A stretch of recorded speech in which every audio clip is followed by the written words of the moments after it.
And I just want to say this. I don't feel like us as women, a lot of women don't consider this, but, you know, men don't know how to express themselves emotionally. So they'll shut down, they'll run away, they'll get defensive, they'll get angry, but they don't know how to, you know, express themselves the way that we do. So you create a safe space when you open up, and when you're not like Mrs. Tough Guy, and you're not hiding your feelings, and you're not like always demanding, or always like, well, he don't do this, he don't do that, or he don't tell me this, or he doesn't express it, he needs to do it first. Like, it's kind of like, he doesn't have where he needs to feel safe. He needs to feel like it's a safe place to express himself, to feel like he can be vulnerable and different things like that, or he can kind of let his guard down, because men are raised to not do so.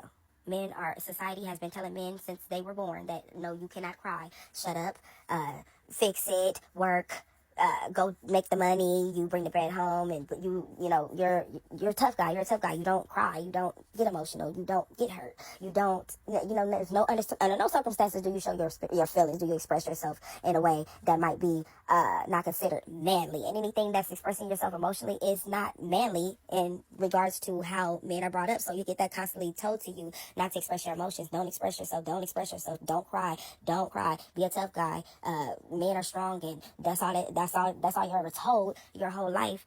When you're a woman, when you grow up and you get a woman that's like, how do you feel? No, express yourself. Or they're angry at you because you won't. And then they say, oh, he ain't shit because he don't tell me how you feel. But you know that this man loves you or cares about you and different things like that. It's just creating a space where you say, okay, something's not right, and I want it to be right. I want to get it right. I want it to be better.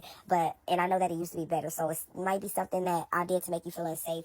But, I want you to open up. I want things to be more cohesive with us. I want us to come back together, because I know it was once upon a time where it had to be once upon a time where the connection was better, where it was more free flowing and we liked each other. I want to get back to liking each other, so that's why I'm asking you how you feel, or that's why I fuss or complain, because I don't know how to express that to you. And I know that you don't know how to express how you feel to me, and it's not a safe place for you. And I want to make it a safe place. Not saying it like that, but that's pretty much the energy that you want to display. I want you to be able to come to me and show me the loving side of you. I don't, a lot of men want to do that and don't know how. So that's why they shut down. That's why they go cheat. That's why they outsource. It's because of that. Men don't have nowhere that they could go to do what we do, which is pour our heart out to our friends, pour our heart out to our mom.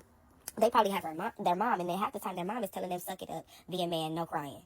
Half the time. So it's that's fucked up, and then you wonder why, the suicide rate for men is so high. So I kind of empathize with them on that. It's there's a disconnect here. You got women that's like, man ain't shit, he didn't tell me how he feel, he da da da. I mean, I wouldn't tell you how I feel either if, you call me a pussy when I'm, actually sharing my feelings with you, and you run over my feelings, or I'm Mr. Nice Guy and I gotta get friend zone whenever I'm, really showing you affection. And then when you don't, when you're trying to ask them how they feel like they should run, because they don't know how to do it. They just simply don't know how to do it. If you shut down your feelings for your whole life, right? Because they said to do so.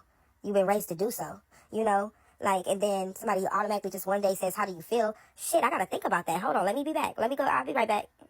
And then you're like, no, what the fuck? You said you'd be right back and you'll tell me how you feel. You're never telling me how you feel. No, that's scary. That's scary for somebody who don't know how to do something and don't have no outlet for it. If they friends, they family, the job, it's just do, don't feel, don't feel, fix, don't feel. That's what men are brought up as, and, and that gotta be tough, because they want to connect, they want to open up, and they're angry with us because we don't have any patience for that. We don't have any patience or understanding for their plight. But, not to say that they're perfect, or that we need to pity them or anything like that for that. No, we just need to create a safe space for them to be able to do so. If it's a man that you love and a man that you would like for him to open up, create a safe space for him to do so. Make it comfortable. Be vulnerable enough for him. Lead by example. Say it's okay. We don't have to talk about it right now, but I'm gonna be here. I'm not going anywhere. If you want to talk, I'm here, or whatever the case might be. But make a way for him to open up. If y'all have a connection, there was a way made before. I'm sure of it.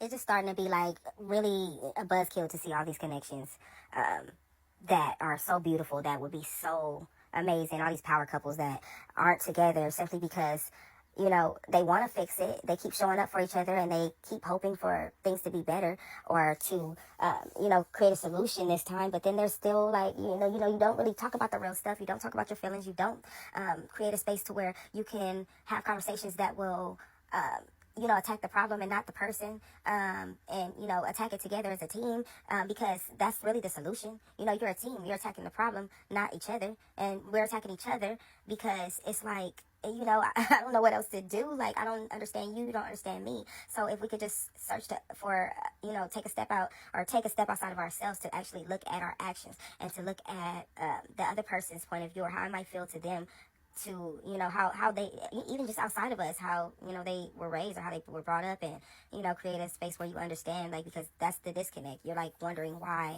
you have such a strong connection with this person and why you guys are inseparable, but at the same time it is very much so like toxic because you keep feeding, you know, your connection with bullshit. Basically, you keep feeding your connection with misunderstandings and a failure to see the other person's perspective or understand from their point of view what they're going through. And when you take a step back and do that on both sides, then you would have a lot more people together and a lot more people that are meant to be together.